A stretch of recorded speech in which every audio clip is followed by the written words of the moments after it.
I am selling Origin and Akana, it is a conflict of interest right there.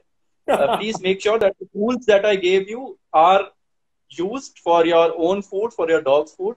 Whatever food you are feeding, home cooked like Royal Canine, whatever pedigree, make sure that you read the ingredient. I think that alone should give you a lot of they should give you a pause, and you should be able to think whether that is the right food to feed your dog. Hey, Varun. Hey, Cherian, good evening. Good evening. Good evening. How's that? So, but all set, yes, I was a little concerned about how to, technically set all these things up, but that worry is gone now. So Okay. thank you for all the help. Thank you for the DogSpot team who kind of helped me out. I can be a bit of a noob as far as So Instagram is let me concerned. introduce you to the audience, and let's quickly get on with our conversation around pet food. So, hi everyone, all of you watching us or at in DogSpot. Varun is an entrepreneur who has come into the pet industry in the recent past. He's not been around for too long, but he's been with it for the last 4 years. He decided to bring in something good, something nice to the Indian market and make it available for all of us. Some premium dog food and also. I think my Wi-Fi is, Okay. yeah. So Varun, why don't you tell us a little bit about your background and how you decided to come into the pet industry with the stuff that you represent? Right. So, like all great stories, it started with me getting a dog, obviously falling in love with a dog, and that is how it started. So it was, Jen, it was not really in a way where, can you hear me? I'm Yeah, just yeah, we checking. can hear you. Yeah, yeah, absolutely. Right. So it was not like, we had a look at the industry and said, what, great industry to be in, growing at 20% year on year. Let us do something in this particular domain. It was a personal requirement. It was my requirement. It was a requirement for my dog, and that is, and then we looked around and said, what, there are literally thousands of people around India which are kind of in the same zone as I am, which have a pet, which want to do better, but they are not really able to do that because the products are not there. And that is how, me and my co-founders kind of thought, and we approached this particular industry. I am a graduate of IFT Delhi. I'm an MBA in international business. After that, I worked for the biggest FMCG company in the world for 5 years. So have some kind of a corporate experience to fall back upon. Okay. But then when we started this company, I think something was extremely clear in our mind, that we would only sell what we feed to our own pets and no exceptions. That's that's a principle which has held us in good stead till now. So I usually tell my team or my customers that if you quickly type out the best pet food in the world, Okay. it usually points to Origin and Akana. So if you quickly type out the best toy that I can give to my dog, it usually is one of the brands that we do. And I think that has been the principle that we have always followed. So that is how it started. And you're right, we are not a very old company. Okay. We started somewhere around 4.5 years ago with Origin and Akana. Right now we have around 6 brands under our banner, under our house. And every brand that we have, it is, the best that money can buy on the planet. Okay. That is how we kind of figured ourselves. So it was not really a very traditional, and I know you are an investment banker, so it was not like a traditional approach to entering an industry where we said, this is the industry side, this is how it is doing. It was more to do with the fact that we wanted better products for our own dogs, and then, why not get it for everybody else? Okay. So I think in this session we would spend more time on discussing pet nutrition and the food related questions and discussions. Absolutely. So, I have seen in my past, and I have had dogs for the last 25 years, I would say, at least. Wow. And Wow.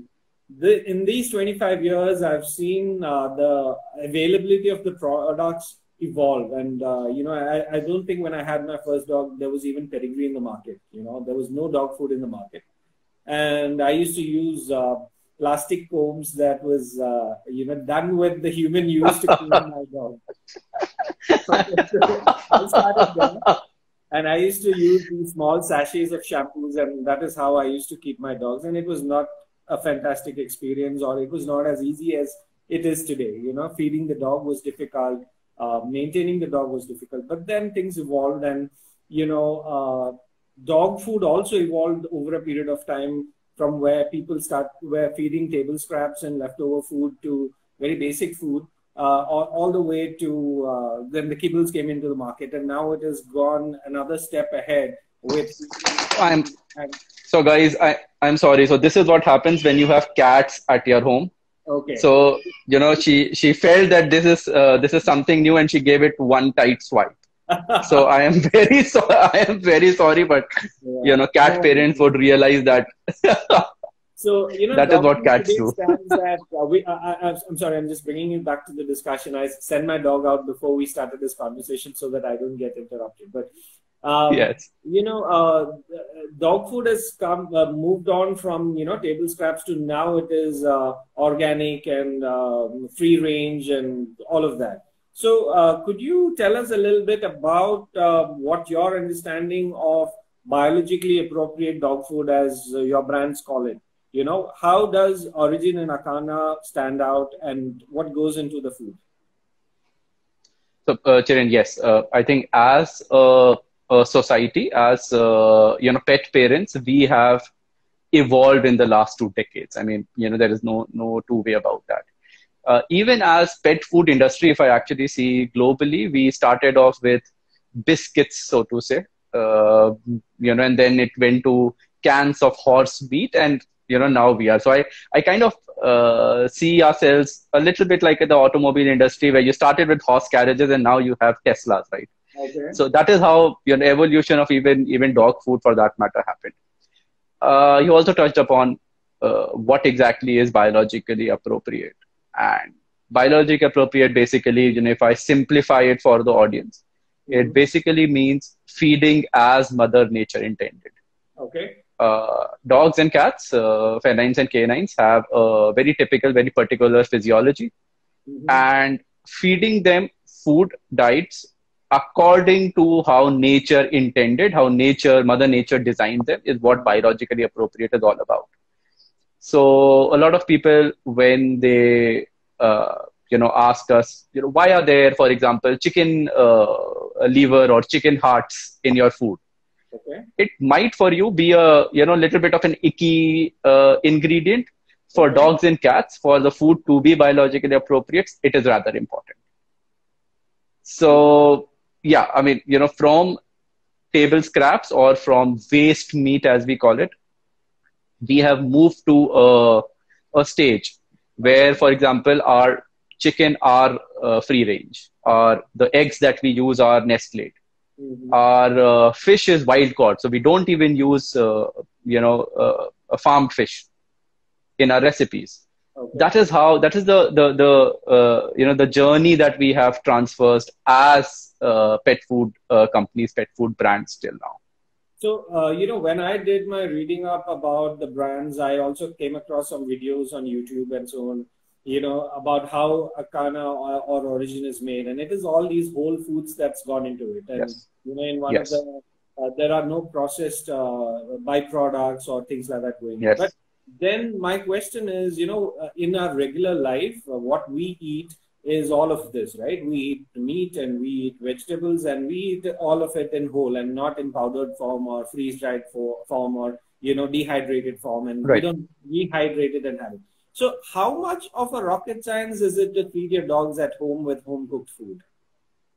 Well, there are two parts to this question. So I think if I got the crux of your question, it is kibble the right kind of food? Or, because it kind of sometimes is a little divergent from what we eat usually, is home cooked diet a better alternative, so to say? And Chiran, how I look at it is not exactly from this dichotomy kind of point. So I don't kind of classify my kibble as as kibble food, as kibble and fresh food or cooked food or whatever.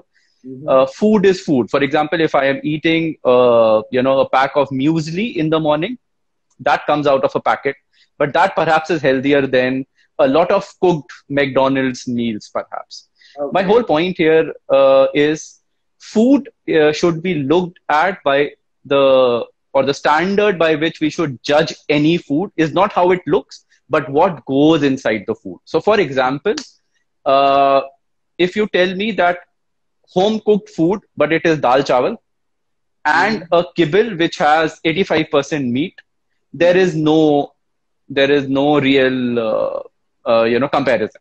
Okay. So instead of seeing the food as kibble, non-kibble, fresh, raw, like whatever, you can actually make home cooked food. Okay. You can feed your dog raw, absolutely. Okay. Make sure that you do the right research. Make sure you consult with the right experts. Okay. Consult your veterinary doctor, for example, and make sure that you do the right choices. There is another very important aspect that is India specific. So, for example, you said, we eat, ABC, and then see every study that you usually find, for example, chicken that we eat, the amount of pesticides that it has, the amount of antibiotics it has, amount of hormones that it has, is like, it is out of the charts. Okay. If you are able to do that kind of work on sourcing your ingredients, on getting the proportions right, and then making sure that you are processing them in the absolutely best manner, okay, home cooked food or even a raw diet can be a good option. Okay. So we have an interesting question posted here by Anish Vasudevan, right? He's written about taurine deficiency in a long-term use of Origin and Akana. Now, right. I would assume that taurine, as a source of taurine, taurine is found in fish, meat, and dairy. And if Akana and Origin is 85% meat, as I understand, does this hold good? And is there any substance to this?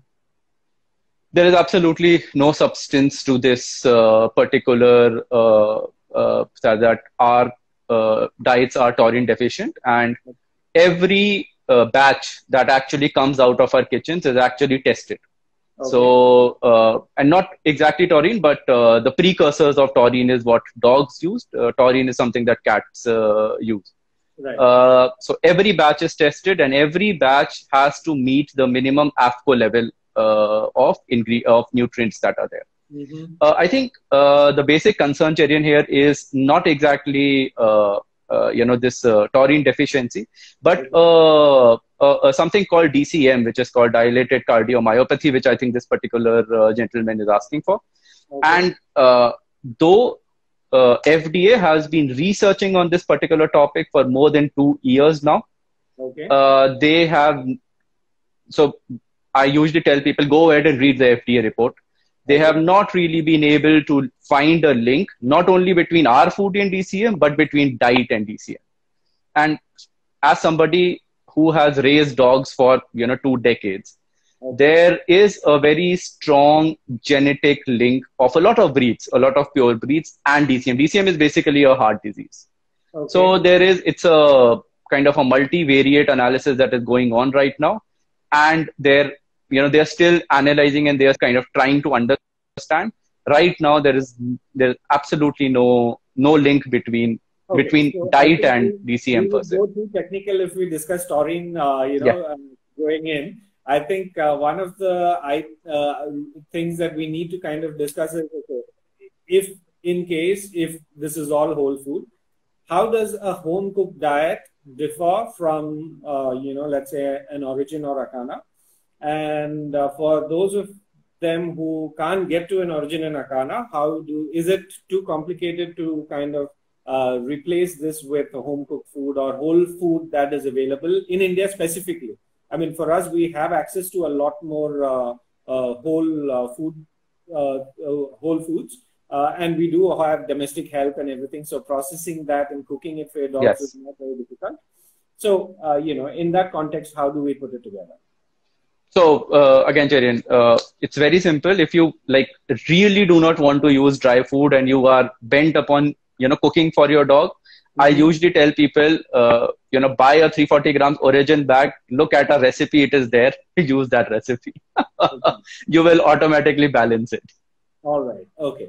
So, do you feel that, is it okay to mix this dry, commercially available dry food with home cooked food, or is it okay to serve it wet? What are your views on this? So, Chirin, see, the thing is, our diets are complete diets. Okay. So there is no real necessity of supplementing it with anyone. Not only home cooked food, I'm talking about fish oil, I'm talking about calcium syrups, things like that. Yeah. So there is no real need to supplement it. However, if you do want to kind of, there are a lot of people in India who in the morning use kibble, in the evening use a home cooked diet. Yes, so just make sure that the macronutrients are well balanced between the kibble that you're feeding and the home cooked diet. You should not kind of go, for example, over the number of calories that you actually need to feed the dog. So just make sure that you're a bit careful about how you are mixing it, but it absolutely can be mixed. Yes. Okay. And in India, we are not, by nature, we are not outdoor people, most of us. A lot of us are living in apartments. Yes. And, it is quite a task for Indians to even make it to a gym. So let alone going on hikes and cycling trips and, trail walks and all of that. So the dogs typically end up being apartment dogs, sleeping comfortably on a couch and so on and so forth. So, for those kind of activity levels, is there a certain feed that needs to be adjusted, and what is considered to be an active dog and not so active dog? I think that's an excellent question, because and it kind of relates to the fact that, at least how I eyeball it, around 40% of our dogs are overweight. They are obese in one form or the other. Yeah. So you're hitting the nail at it when you're saying that we as a culture are not very outdoorsy, and that kind of translates to our dogs. They don't live a dog's life, so to say. If I talk about our brands of food, particularly, Cherian, we have two very separate columns for less active dog and more active dogs. We recommend that you feed according to the less active column, and by less active, I mean at least a couple of walks a day. I mean, if you are below that, you perhaps should reconsider your parenthood skills, for that matter. Okay. But a dog who's going on, let's say, a 20 minutes walk, morning, 20 minutes walk in the evening is considered a fairly sedentary dog. I mean, you are just ticking off the basics. In terms of an active dog, I think my criteria would be a dog who actually works. I mean, a beagle who hunts rabbits, perhaps. A spaniel who fetches, birds. Yeah. So, yeah, I mean, each according to his breed, a dog who has a good amount of activity for 2 hours, 3 hours, not only physical activity, but also mental activity, is what we would consider as an active dog. On the same line, we have a brand called Roughwear, which is all about taking your dog outdoors. Mm-hmm. So we have camping gear, which is for dogs and who you can go out, you can go for a walk, a run, a jog, you can bicycle with your dog, you can take your dog to a pool, to a pond, you can take your dog for trekking up mountains. So that is a brand which does outdoor gear for dogs. Okay. Do look it up. It's called Roughwear. Who's watching, while Varun says 2 to 3 hours of serious workout is when the dog is moving from a, not so active to a really active dog. I would have to really point it out to you at this stage that, you don't have to do that with very young puppies. And that's a tendency I've seen with everyone in India. You're excited when you get your first dog. Yes. And you do everything with that puppy when the puppy is really young. And the puppy is designed to be pleasing you. So my opinion would be that, you raise the puppy well without excessive exercises. And once the puppy is mature after the age of 1 year or so, then you get to be more active and start spending more time. And I think that's a great point. And also, Varun, in your opinion, do you think puppies need to be raised slim or raised fat?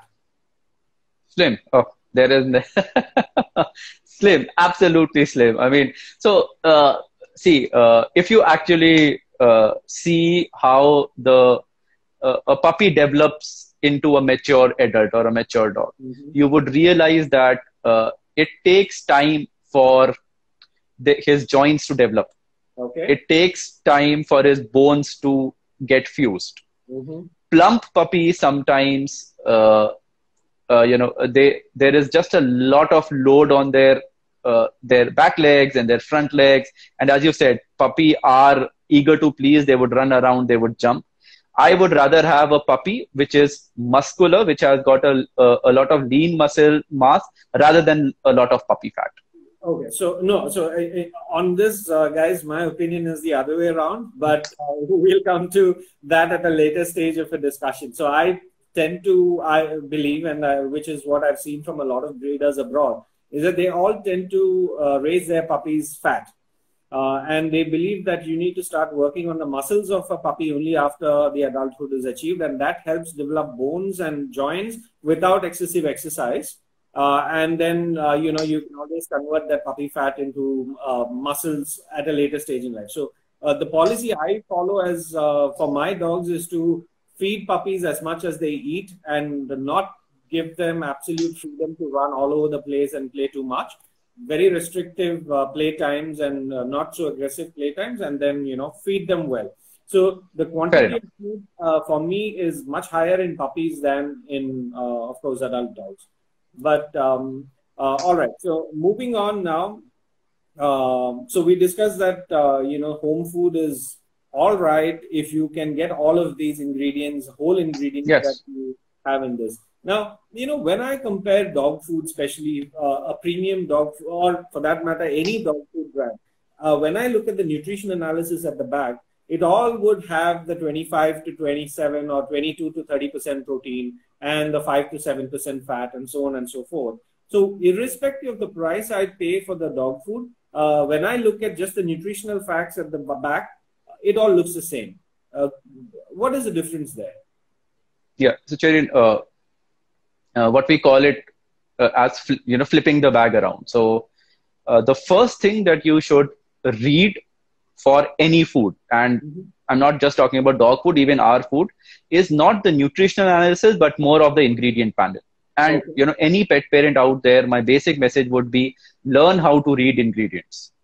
The ingredient panel is where the truth lies, because food, as I said earlier, is nothing but some of its ingredients. It should be a meat-based diet. Please learn how to read the panel, because the ingredients that are there are in the order of quantity of a particular ingredient. So the first ingredient would be the most amount of ingredient in that particular food. Second number would be second number, and so on. So make sure that what you are feeding is a meat-based food.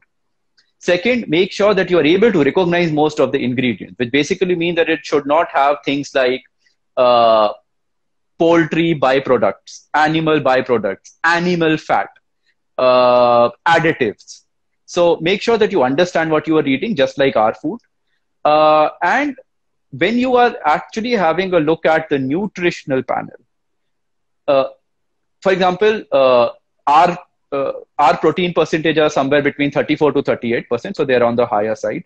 Having said that, not all proteins are created equal. So as I said, read the ingredients, not the nutritional panel, but the nutritional panel that is there. If, for example, it has got 30% protein, what part of that protein actually comes from the animal sources? And what part of it is things like vegetable protein isolate or soya? Guys, please understand that your dogs are, they've been classified as carnivores. Your cats are obligate carnivores.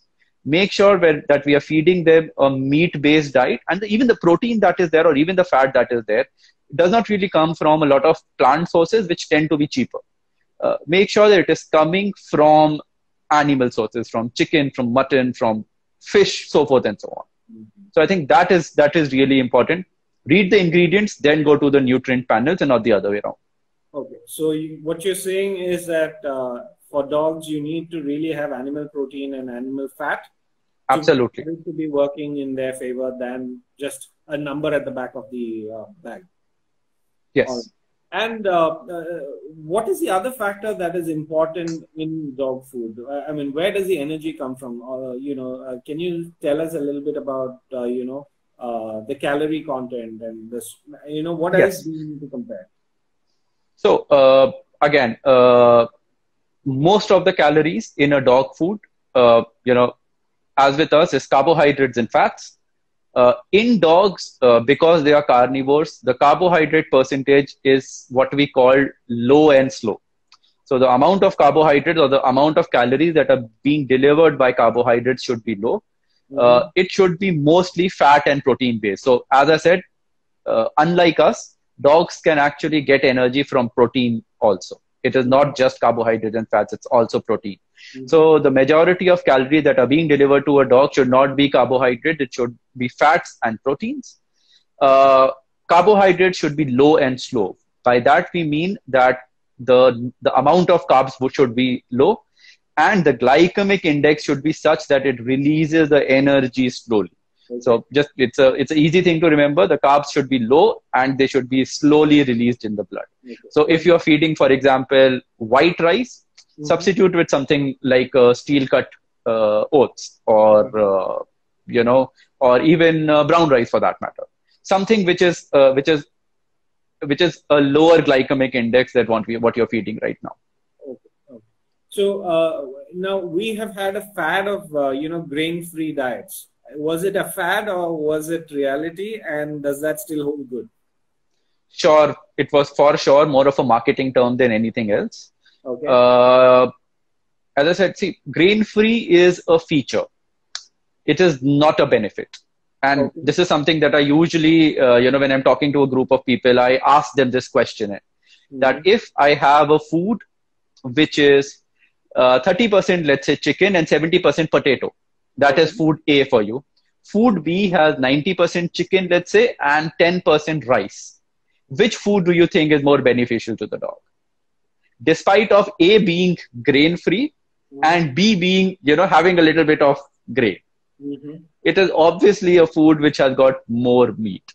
So you cannot really market your food and say, it is grain-free. Yes, but that is a negation, right? That is what you are not putting in your food. If I flip what are you putting in your food? Yeah. So if I were to flip that and ask you, does grain do any harm to the dogs? Or No, absolutely not. Unless and until there is a specific allergy that your dog is suffering from, grains are absolutely fine for your dog. There is nothing called, grains are not harmful or poisonous or whatever.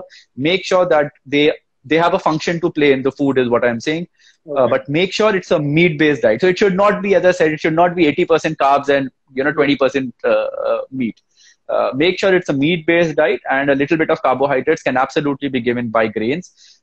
A lot of people, and I particularly chose this example because even the grain-free brands that are there in the market, see, the basics is the same. You turn the bag around, you see if the grain has been replaced by potato. How does it make a difference to a dog if one high carbohydrate source has been replaced by another very high carbohydrate source? So grain-free has always been a marketing thing rather than an actual nutritional approach or a philosophy. Make sure that your food is biologically appropriate. Grain-free or non-grain-free depends upon what suits your dog. So now if I were to ask you a continuing question with that, you touched upon allergies for dogs. Now, I think increasingly now we are seeing more dogs with allergy issues than we used to see before. Or probably we never saw it before, or, I don't know. Or maybe that we have food which is meant to be hypoallergenic and so on and so forth. So is that again a marketing gimmick, or do we say that actually dogs can be allergic to chicken or some kind of meat? And in which case, when you have dog food, which is mixed meat dog food, how does it play out? So a small percentage of dogs are genuinely allergic to things. I mean, and not only food for that matter, Cherian, even something like grass or, things that, or fleas or mites. It's a small percentage. Yeah, it's a small percentage. Okay. Again, the gold standard test for this is what we call IgE testing, which, you basically take a blood sample and make sure that it reacts with all these allergens. And then that my dog is, for example, allergic to poultry or allergic to duck or allergic to, these kind of fish. And then you make sure that you don't feed your dog that anymore. Let me just stop you right there. Is this test available in India to be done? Is it possible to do this here? It is. So the samples go to the US, but yes, you can get it done here. for Okay. sure. Okay.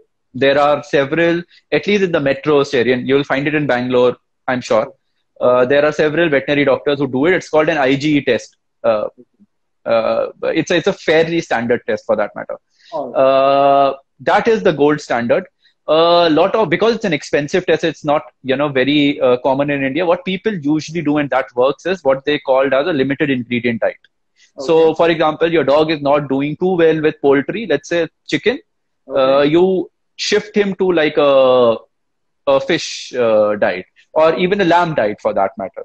And if you actually see the symptoms of allergy recede and he is doing better, you kind of know that you restricted his diet to a particular kind of protein, and the allergies went away. So it can be a little bit of hit and miss, but that again is a method by which even a lot of veterinary doctors diagnose. So is there a one size fits all sort of a formula for this hyperallergen food? Because I think there are some hyperallergen foods. No. Okay. It cannot be. I mean, I might be allergic to X, and you might be allergic to Y.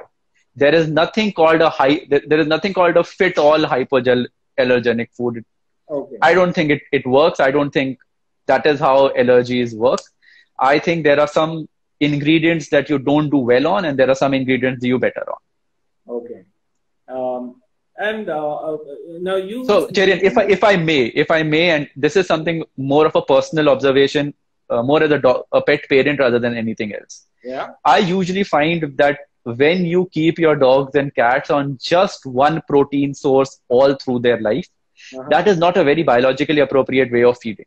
That is not what they would actually get. So there wouldn't be a wild cat or a wolf in the wild to say, you know what, next 365 days, nothing but chicken. Doesn't work that way. So we strongly recommend that you rotate the proteins, that you rotate the diets. You can do chicken, then you can go to duck, then you can go to lamb, then you can do fish, and then rotate around. It is great for picky eaters. In my experience, it actually mitigates a lot of allergy issues. Okay. And it just gives you a dog which is better behaved, which eats everything. It's just a much more natural way of feeding. Because I think historically, dog food brands have consciously sold the idea that dogs don't need variety, and you just continue to feed the only one formula that I'm serving you.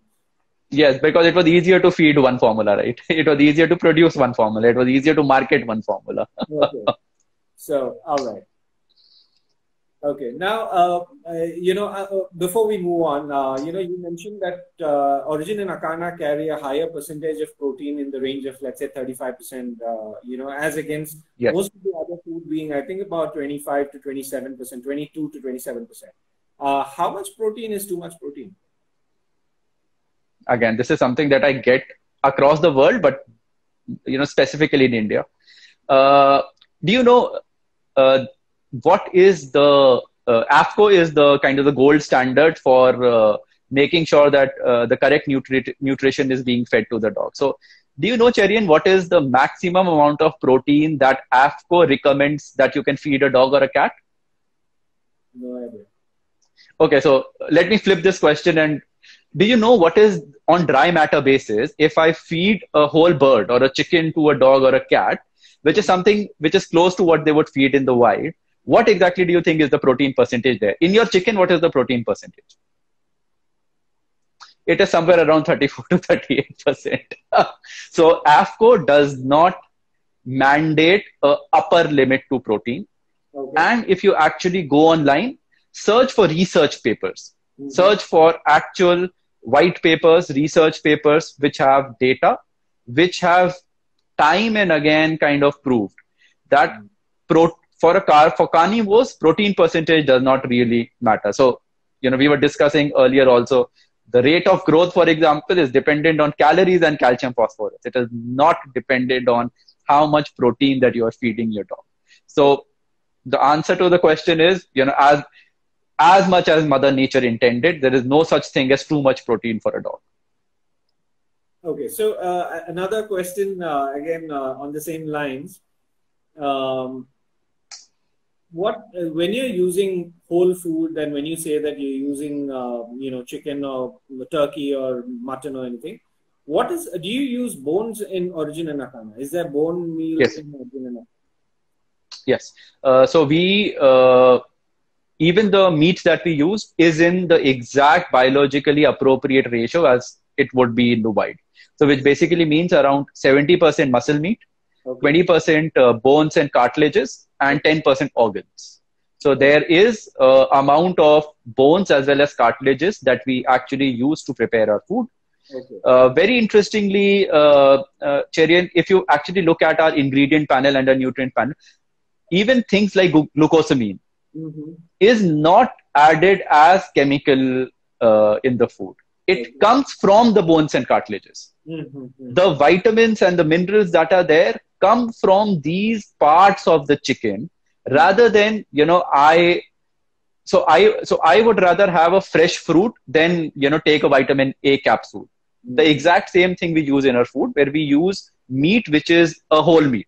So if chicken will be used, chicken, the muscle, the legs, the breasts, etc. will be there. Necks will be there. Livers will be there. Hearts will be there. Okay. So we make sure that the complete chicken is used and not just, some parts of it. So is this a source of, let's say, calcium into the food? Yeah, absolutely. Calcium, phosphorus, glucosamine, even the whole vitamin panels. And once again, if you read the ingredients and then the nutritional analysis, I can guarantee you, you will not find a food in the world. And, I have researched this particular topic extensively. Every food that you see in the market would have somewhere close to 8 to 15 vitamins and minerals, which are there added after the food is cooked. So it is like you having lunch or dinner and your lunch and dinner not being nutritional enough so that you have to pop a multivitamin pill. So in Origin and Akana, we don't do that. Yeah, I have always had an opinion that, feeding the supplements which are available commercially is just a cheap form of, replacement that you're doing because you're not feeding right. And absolutely. And I have Cocker Spaniels, and I have struggled for a longest time in the past where everybody said, hey, you have to give omega-3 or, some sort of tonic for the coat and, so on and so forth to get the coat. And I never had the coat in the past, And over the last few years, I started on a journey where, I started focusing more on food rather than on supplements. And in fact, I stopped supplements completely. I don't feed any supplements to any of my dogs. And I ensure that it is whole food. So, and that is what is creating proper health, which translates to better skin and coat and so on and so forth. And so my question is, typically we have a habit, and I think also in general, some of the veterinarians or most of the breeders, a lot of them might say that, okay, you have to feed calcium to a puppy, you have to feed, any of those sport tonics or fish oil or, so on. So do you really see the need to do any of this if the right food is being fed? I think it is the same with dogs as it is with us. If we are eating good food, no multivitamins, no supplements, no fish oil, no calcium, phosphorus is really required. Okay. So I would, even as a personal philosophy, even for my dogs and cats, I really focus on getting the right nutrition to their bowls, and that's it. Nothing else. Okay. I mean, I couldn't agree more, Cherian. I completely agree. The only thing is, and I actually go another step, right? So for example, if you're feeding a brand X, check whether that particular brand X has additives, has vitamins put inside, which are not really the ingredients of that particular food. That should tell you something.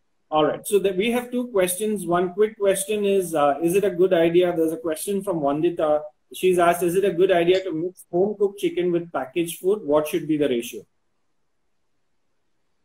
I don't really have an answer which is one size fits all.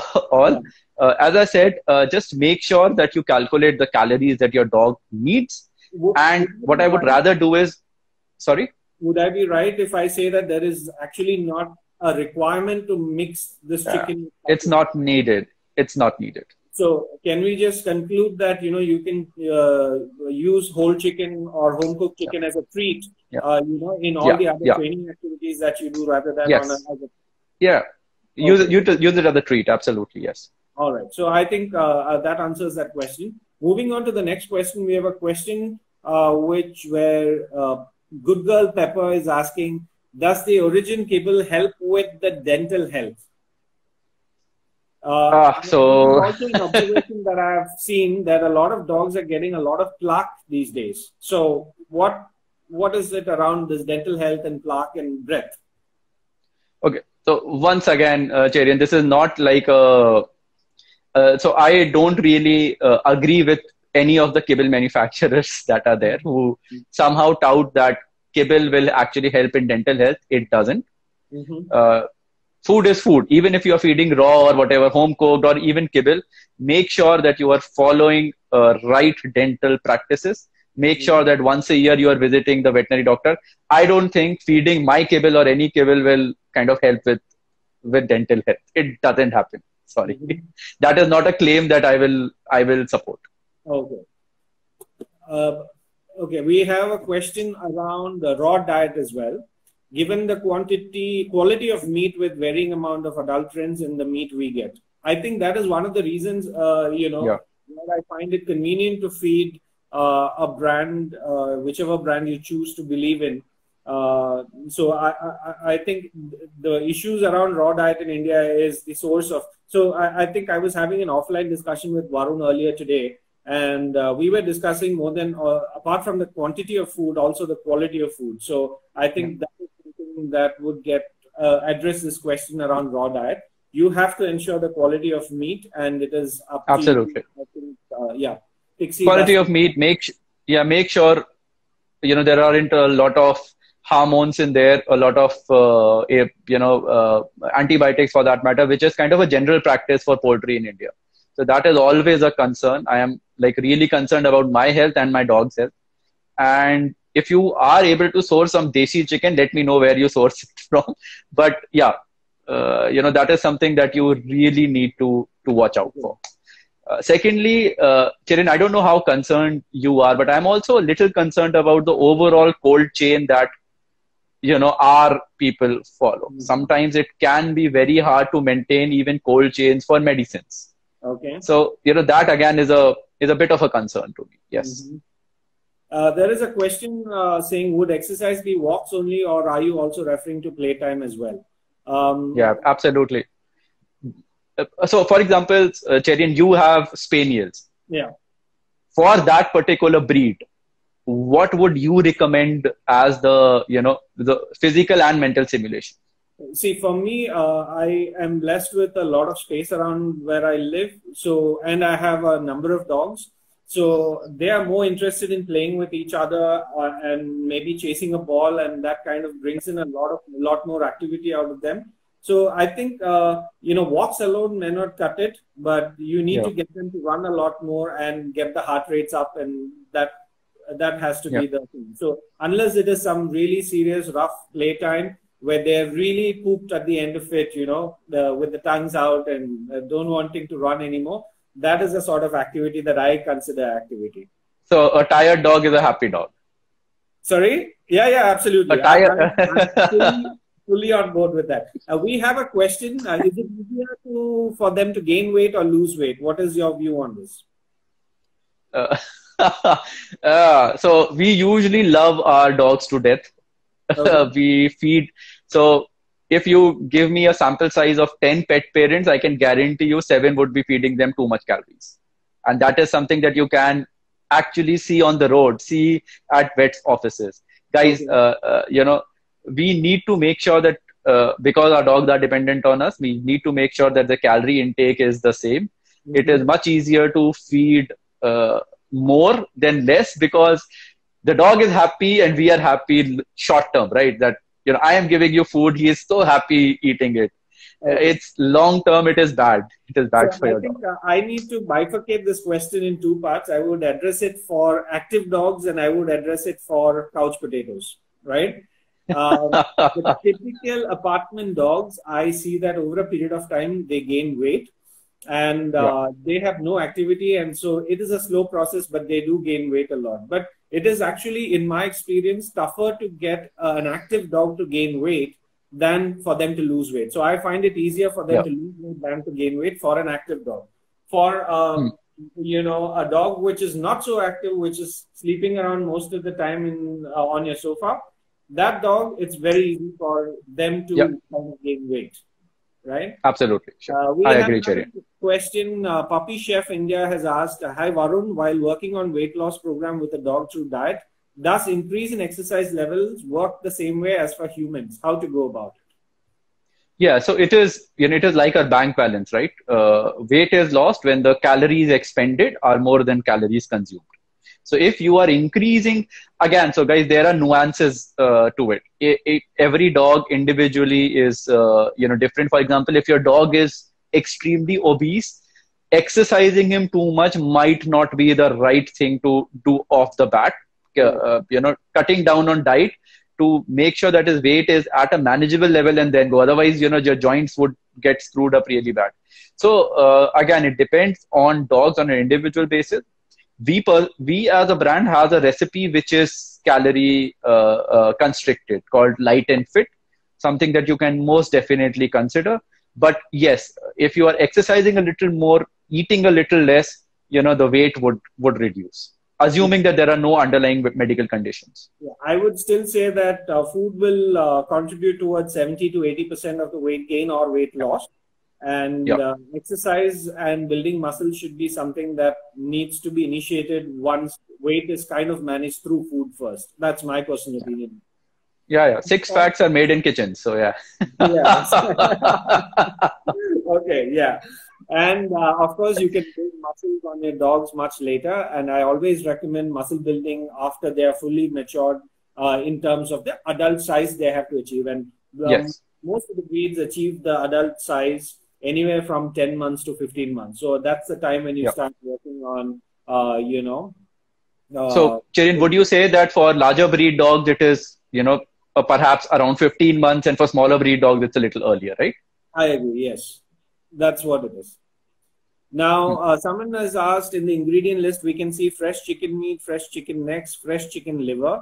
Why the ingredients are shown after splitting each of them? Why necks and liver? Isn't it a byproduct? No. So, if you followed our conversation, liver is not a byproduct. It is actually what we called a superfood. It's an excellent source of a lot of vitamins, and all organ meat is. Yes. If you actually have ever had the opportunity of seeing a tiger or a lion or even a pack of wolves hunt, they usually go for the digestive tract first because that is the most nutritious part of an animal. Mm-hmm. So please do not confuse between what humans can eat and what dogs can eat. For us, it might be in a way, our culture does not, for example, eat a lot of heart and liver or whatever. For dogs, it is an excellent source of nutrition, an excellent source of vitamins. And I'll tell you how is this whole thing plays out. So, as I said, in Origin and Acana, to meet the AFCO guidelines, to meet the nutritional guidelines, we do not supplement. Mm-hmm. Where do you think the vitamins and minerals are coming from? They are coming from organ meat, they are coming from bones and cartilages, and they are coming from the 15% fruits and vegetables that we are adding. Okay. All other so-called foods which will have only, let's say, muscle meat, will end up supplementing vitamin A, B, D, tocopherol, calciferol. All they will supplement because it is not a biologically appropriate way of feeding. Even people who feed raw, they make sure that organ meat is included in the recipe. Yeah. So I'm going to club a couple of questions that have come in the way and ask that way. So one question was, what kind of fishes are appropriate, or let's put it this way: is there any kind of fish and meat which is not okay for dogs? So this is a personal opinion. I don't like to feed a lot of carnivorous fish, because there's something called biological magnification, in which a lot of pesticides that are there in ponds, in lakes, in heavy metals that are there, they kind of get accumulated in carnivorous fishes. Okay. If I talk about our fish particularly, we use both saltwater and freshwater fishes. Our freshwater fish comes from the lakes and ponds of Canada, which are as pristine as anywhere in the world. And our saltwater fish comes from the Pacific Ocean. So all these fish, hake, sole, all these fish are caught in the wild and then brought back to our kitchens within 48 hours on ice to actually be converted into food. So I think the answer to those questions would be that, yeah, I think what we typically eat in India is mostly wild caught fish because we get it from the sea. Yes.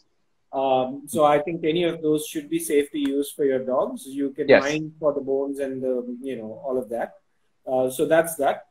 There is a question saying that a lot of vets in India are against kibbles and they say it causes cancer. Is there any truth to this? So again, with all due respect to veterinary doctors, I have not personally seen a study which kind of does. And again, I don't like to talk about kibble and non-kibble. Let us talk about food. Let us talk about if a kibble has bad ingredients, yes, perhaps. If a kibble has a lot of artificial preservatives, if a kibble has a lot of color, I once again, so can such ingredients cause cancer? Yes, there have been certain instances in which it has been proved. Having said that, it is not something which is a property of kibble or food or whatever. So you have to make sure that you don't kind of lump all food together and say that this is a kibble. You cannot. Right. So, you cannot really say that because Maruti has a bad whatever safety record. So does Tesla. Yeah, they look kind of similar, but they're not really the same product. I get it. We have a question from Dipali Pundir. She has a golden retriever who is going to be 2 months old on April 23rd. Vet has suggested Cerelac 3 times and 1 time dog food, but her weight isn't increasing. She is quite active, but sometimes vomit out dog food. Kindly suggest food. So, may I take this question straight away? Yes, and that was what I was going to say. You have much more experience in kind of raising puppies. Very close to my heart. Yeah, so yeah. So I think, Dipali, where you've written that 3 times Cerelac and 1 time dog food, I would rather. I'm a firm believer that the puppy should eat dog food, being a puppy, and she should be allowed to eat as much as she should, and the vomiting could be something else. So I may check with you. It could be a combination of these things or her activity level soon after she has eaten her food and so on and so forth. My principles behind feeding my puppies is I feed them as much as they eat and I give them reasonable physical activity, not excessive, and especially no physical activity after they've eaten food. So I typically let the puppies play before they eat food, and then I give them the feed, and then they have just their loo break and they're going back to their sleep. So vomiting could be to do with something else. Maybe your puppy could be chewing on something else, or maybe some grass and something like that. Watch it. But I typically recommend food, and you can even soak the food and feed the puppies. That might get them more interested to get started. And you can mix a little fairly soaked versus a slightly soaked food. So there is a little crunch in the food also. So they have a little bite in their mouth. I think we have another question coming in. So, Cherian, if I may, but do you for your program, do you use Cerelac? I don't touch Cerelac. Yeah. No, because Cerelac, that is something which is something, it has always bothered me, that something which is so high in carbohydrates being fed to puppies is, I'm a little uncomfortable about it. See, Cerelac is meant for human babies, and the systems are very differently built for dogs and us. So I don't see any point in feeding Cerelac. I don't give milk to my puppies. I don't give bread to my puppies. It is strictly dog food. The best commercial dog food that you can afford is what I would recommend everybody to feed. And now that you know more about what goes into ingredients, I think first you should go in to read the ingredients list and then the nutritional facts. So we'll move on to another question. There's a question: is packaged food is not providing enough calcium? What can we give from home food? I think if packaged food is not providing calcium, you should switch away from that packaged food entirely to start with. Yeah. And I don't think so. Whoever this, I don't know how you kind of found out that it is not providing enough calcium. Because usually in terms of nutrients, you have to meet a minimum criteria. Again, I don't know what food are you feeding, and I don't really know all the details. But see, the only thing that I would kind of, because I know this would go in the direction of supplementing calcium and phosphorus. Yeah. The rate of growth of puppy is dependent on how much calcium and phosphorus you feed to your puppy. So be a little, careful with that. Okay. So I have just a follow-on point to add to that, especially in India, a lot of people go to the vet saying that, oh, my puppy's legs are a little bent, bent pasterns, east-west pasterns, all that they say. So a lot of people are told that, oh, you have your puppy on absolutely smooth flooring, so that is leading to this. Or, there is calcium deficiency, which is what is leading to this. Actually, the fact that I have learned with my experience with so many breeders across the globe is that this is none of this. Yeah. If your puppy is bred right, it doesn't matter what flooring the puppy is on, it is not going to hurt the puppy. Two, the bent pasterns is a result of excessive exercise in proportion to the food intake. So you are not feeding enough for the exercise the puppy is doing. So excessive playing and then trying to raise the puppy lean. And then on top of that, a lot of people go on to advise that, okay, feed him less. Maybe it's a weight that is making the bones bend. No, it is not that. It is because the bones are not getting enough. So, I think... so basically, increase the quantity of the food is what your recommendation would. I would say and decrease the... And cut down on the exercise. We are coming to the close of the 1 hour session. Instagram is going to cut us off in 20 seconds. I think we will join back. Okay, we have Varun back. Varun, I will... Yeah, sorry guys. So technology has always been our nemesis. So okay. It's always painful. Yeah. All right. So I will get back. So we have a question on, is it chicken-based food or what is ideal for cats? Let me just find that question. Is chicken-based food good for cats or fish-based food? What do you think? What's your opinion on it? Why is there or in between? Why not both? So again, as I said, if you have a cat at your place, make sure that you rotate the sources of protein. A cat in the wild would, eat something else in the morning and something else in the evening. So don't kind of stick to one kind of food, one kind of protein. Make sure you switch as much as possible. Okay.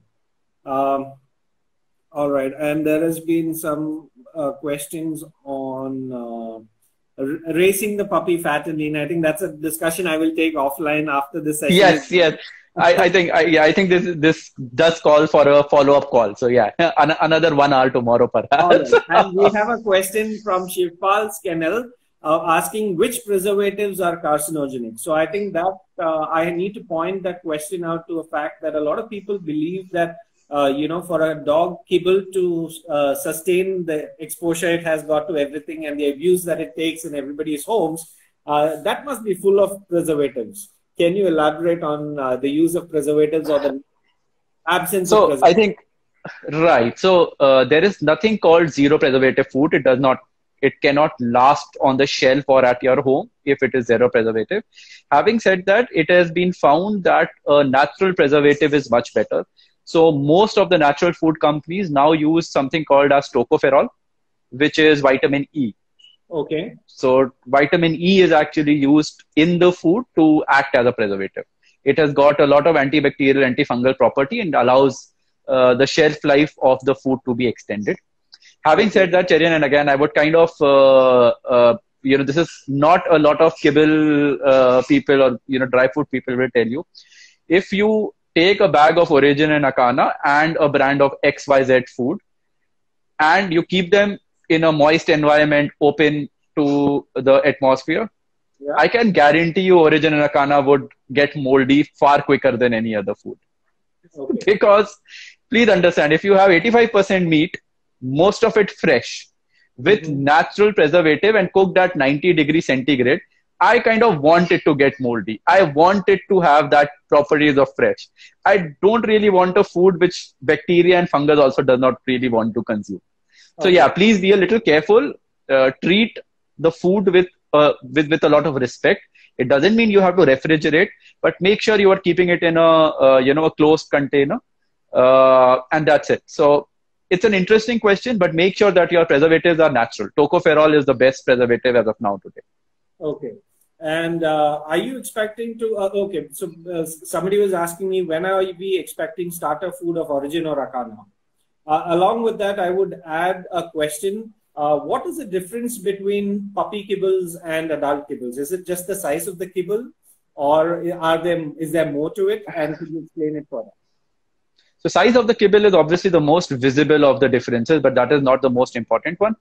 The amount of calories in a puppy kibble are typically larger than what is there in adult food, and which is obvious, right? For example, a spaniel puppy, or even like a like again, guys, I'm so sorry. There's something really wrong with Instagram today. No worries, no worries. So let me go back to a question. There is a question. Some breeds like hairy breeds require more omega-3. So doesn't breed-specific nutrition matter? Yeah, so that's exactly what we were trying to cover. Make sure for, let's say, Golden Retriever or Shih Tzus, you do give a lot of fish-based food. For example, we have a recipe called 6Fish, which has got like 85% fish, 15% fresh fruits, vegetables, and herbs. So it's a good kind of an approach to give around 60% of 6Fish and then rotate it with a little bit of chicken and duck. Okay. Just 1 second, I'm looking through. Okay, now I think one of the next questions that I want to get to is on the snacking habit for the dogs. Yeah.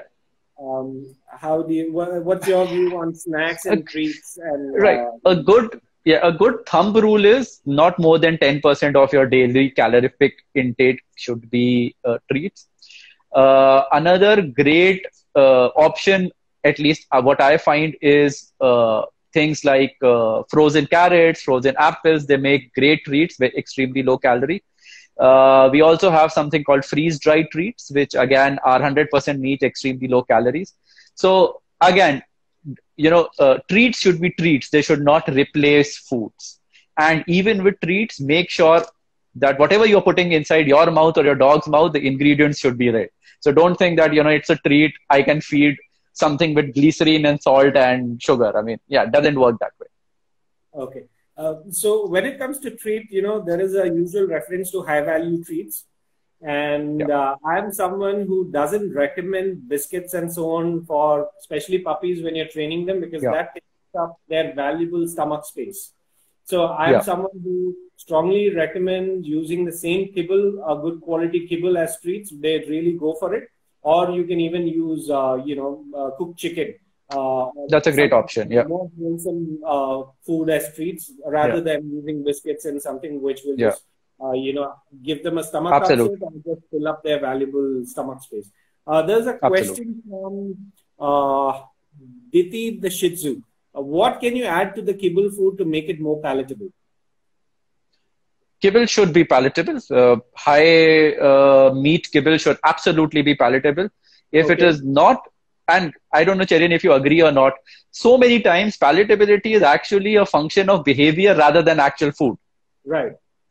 So may I add something to this? Okay, so I've had issues with a dog which refused to eat well for the longest time. And, even sometimes puppies also do that. And Indians generally have a habit that we leave the food in front of the dog for way too long, and we coax the dog and we sit after the dog and say, hey, baby, eat some food and stuff like that. I've had a very experienced breeder visit me from Finland late last year. And one of the points that she drove home with me was, do not give that dog a choice to sit and wait. You offer the food. As soon as he or she does not show interest in the food, take that food away and then come back the next meal time. And then the dog will start going after the meal quicker than earlier. And we would like the dogs to eat the food faster than taking its own sweet time and spreading it over so long and then eating the food. So palatability and the speed at which a dog eats the food is also a function of how you feed the dog. I personally recommend not leaving food in front of the dogs. I would rather put the dog food there, wait for the dog to eat it or not eat it. If the dog doesn't respond, take the food away. The next meal, he or she is going to go for the food. So, and make sure that you at least are personally convinced that that is good quality, palatable food that that you're feeding the dog. And all start showing absolutely, they need to earn it. You can't be coaxing a dog and sitting behind the dog and saying, "Baby, please eat this food." Yeah, I mean, I've heard cases where people would say, my dog does not eat unless I hand feed him. It's a behavioral issue. It's not. Yeah, your dog, now has managed to kind of put you in the position where you say, unless and until you do that, I'm not going to eat, and I'm going to manipulate you after that. So yeah. Yes. Okay, we have Stella Blue Bully eating Little Big Paw wet food right now. Ah, okay, great. I mean, yeah, another one of our great brands. So yeah, very, very good choice. I hope your dog is liking it. Do you want to say something about that brand as well? Yeah, I mean, again, so one of the things that we did not really have in our portfolio was a canned food, especially in India, where when summers get really hot, dogs sometimes don't really want to to eat a lot of dry food. So we kind of went ahead. We went to the UK. We found out this great company, and Little Big Paw is the brand's name. And Varun, can you hear us now? I can, yeah, I can. So I don't know why this is happening, but this keeps on going off. Instagram does not like us. Okay. So we were talking about the wet food. Big Paw, Little Big Paw. Little Big Paw, again, made in UK brand. And I think one of the things that I really like about that particular food is any canned food that you open, it's usually a mush. You open a can of Little Big Paw or a cup of Little Big Paw, and I don't know, it smells like halim. You can actually see the vegetables. You can actually see the meat. It is amazing. I mean, it makes me hungry. Okay. Fantastic. We have some Acana boys here. Jeff and Maza relishes Acana. And okay. Sasha chats, I have been giving Acana thrice a day for my 5-month-old lab. Yes, that's fine. So again, Sasha, make sure that you weigh your lab and you kind of go by the recommendation that is there at the back of the bag. Okay, we have Ronnie Matthew asking a question. Do you recommend a complete wet food diet or a dry food diet or a mix of both? Right. So for cats, most definitely a mixture of wet food and dry food. Cats do not drink a lot of water. So only dry food sometimes is a little concerning. For dogs, as long as they have access to clean, water all the time, I think it is okay. I think the only exception that I would make, especially in hotter places in India, is when it gets really hot, sometimes the appetite of a dog would usually go down. So kind of giving a little bit of, let's say, unsalted buttermilk, a little bit of, water, sometimes does help the dog. For my cat, especially if we keep food for him in a bowl, he doesn't drink it. He only drinks from the fish pond. So he definitely eats a lot of wet food and relishes the fish pond water. Okay. Okay. Can you hear me? Yeah, now you're much better. Your signal is good and you're very audible. How would you rank dog foods available in India, namely Acana, Royal Canin, Origin, etc.? I think Varun will vote for Acana and Origin first, and then he doesn't care about the other food. I don't know. So guys, I'm sorry I couldn't hear you. I'm trying again. How would you rate the dog foods available in India, namely Acana, Royal Canin, Origin, etc.? I don't think that's a fair question to ask Varun. That's a fair question. Again, guys, so see, I am selling Origin and Acana. It is a conflict of interest right there. Please make sure that the tools that I gave you are used for your own food, for your dog's food. Whatever food you are feeding, home cooked, like Royal Canin, whatever pedigree, make sure that you read the ingredient. I think that alone should give you a lot of, they should give you a pause, and you should be able to think whether that is the right food to feed your dog. Okay. So one of the questions we missed out answering from earlier is when are we expecting starter food from Acana and Origin? So again, guys, so we as a company don't really believe that there is a difference between a starter food and then a puppy food and so forth and so on. So right after weaning, we transfer our puppies to as you call a soaked food, and that's it. So we don't really have a starter food and then go from there. So Don't you do that. mean to say that right from mother's milk, I can switch them to a soaked puppy food, and that Yes. is. Yes, absolutely. I think that question is answered well then. I had a question here which was around. Okay. Now, with the current COVID situation, do you see any sort of issues with availability of food around? So I think a very important question, and that is something that I really wanted to take. We are, our kitchens in Canada are working 24/7. There has been no issues whatsoever. Our imports are on the dot, on the time. We have been successful in clearing all our imports. There is absolutely no issues in terms of delivery of food to India. Locally, yes, everybody knows courier services are not working. We are still trying to play catch up. But Jerian, the good thing is the kind of team that I have, we have been able to service around 75% of the existing retailers that we have. We use trucks. Are you spread all over India right now? Are you spread across all over India? All over India, yeah. Okay. And where are you? In one sentence, there is no issues whatsoever. Okay. And I think DogSpot has also been successful in opening up food deliveries across India. Most of the PIN codes are being serviced. So that's not really been an issue. Okay. So you don't foresee any issue with import of dog food in this. Are you available on Amazon? Where are you available online? Yeah. So we are not available on Amazon, Flipkart, Big Basket. Primarily because we are what we call a pet specialty brand. When we entered India, we made kind of a choice to support mom and pop stores to local stores, making sure that those retailers are supported and not really, the big Amazons and Flipkarts or Walmarts of the world. Even in the US, for that matter, we are not really available on Walmart or Amazon. So we would continue with that particular strategy. It does not mean that we are not available online. There are excellent websites, pet websites in India who carry our food. They will recommend the right food. They will coach you. They will make sure they will handhold you, for the whole life cycle of your dog. And that is the kind of retailers we want. That is the kind of people that we want to work with. We are not available on Amazon. We don't have any plans to be available on Amazon as of now. We are perhaps the only brand in India which has not really done that. Okay. We are available in for that matter. So.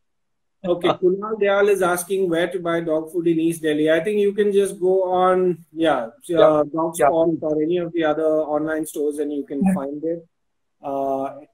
Deepshika, need a help. It is very difficult to make my dog take her medicines. I think that is, you got to hold the dog and just be very firm with the dog. I typically open the mouth and, put that in there. So that's that. I think these are questions that we can take offline on this discussion. Just give me a second. Yeah.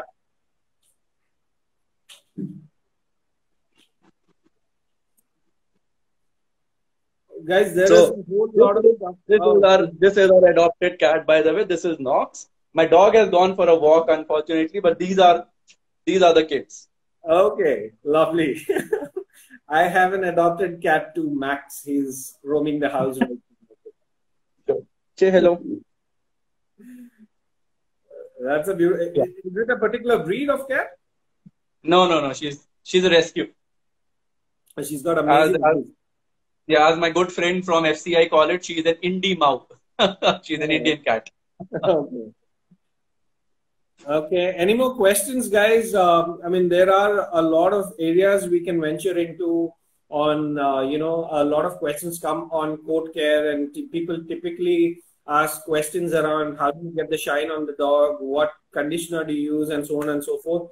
One of the points I've been telling a lot of people who's been asking this question to me are I stop all sort of supplements and it's just wholesome food, which is, delivering the shiny coat that's on all my dogs right now. Varun has got some interesting plans up his alley right now. He's bringing some very popular grooming brands also to India. I don't know if at this point you would want to discuss about it, but whenever it is.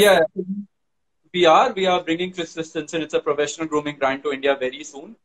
This particular, Corona kind of upended our plan, so it will come perhaps in a couple of months or so, but it is on the way absolutely. I'm super excited to talk grooming and coat care, especially with a brand like Christmas. If we can, let us switch places the next time, and I would love to kind of question you a little bit about grooming, if you don't mind. Yeah, we should do that, and hopefully next time we should do it during daytime so that I don't have to worry about lighting. I could actually have a dog here to discuss more on that. Any more questions, guys? Shall we? Okay. Yes, Ronnie, Chris Christensen is, in fact, one of the good products available here. Okay, Deepshika says her dog is aggressive. It's not that easy. Deepshika, you have to be very firm with your dog. It's going to take some time, but if you are firm and if you are persistent, you can get that dog to be, to cooperate with you for that medicine. What breed is she, Deepshika?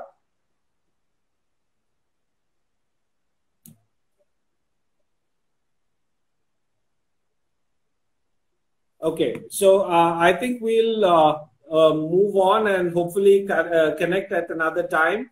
It was having all you guys listening to us, and thank you so much, Varun, for all the insights into dog food in general and on Origin and Akana. And hopefully we connect more often and have meaningful discussions around very specialized areas of dog food going forward. And I think this is the first time I've had someone discuss, or even say that you can have wholesome home-cooked food which can be in place of a kibble food. So I think I would say that kibble is a form in which it can be delivered to make things convenient. You don't have to be looking around for these wholesome ingredients of Pacific sapi and farm-raised turkey and everything else. But if you do, you can do that as a home-cooked food and, feed them to your dog. And I think it's a great input to kind of refer to the backside of the Origin and Akana pack. You can try it out on your own and try and source good quality ingredients. As much as quantity is important, quality is important. I think very well summarized, Jerry, and I think that is the message that I would leave the audience with. Food is nothing but ingredients. Make sure that the quantity and the quality of the ingredients is right, irrespective of what kind of food you are eating. So I would say Origin and Akana would bring biologically appropriate, wholesome food packed in a bag of convenience. Yes, absolutely. All right, that was good. So thank you so much, and see you guys soon in another session of these live chats on InDogSpot. Thank you, guys. Thank you, Cherry, for spending so much time. And I think our situation would be reversed soon. So I'm looking forward to that. I'm looking forward to interviewing now. Absolutely. Yeah. Thank you. Bye-bye. Yeah. Thank you everyone for participating here. We are all signing off right now. Thank you so much. Bye-bye. Bye. Mm-hmm.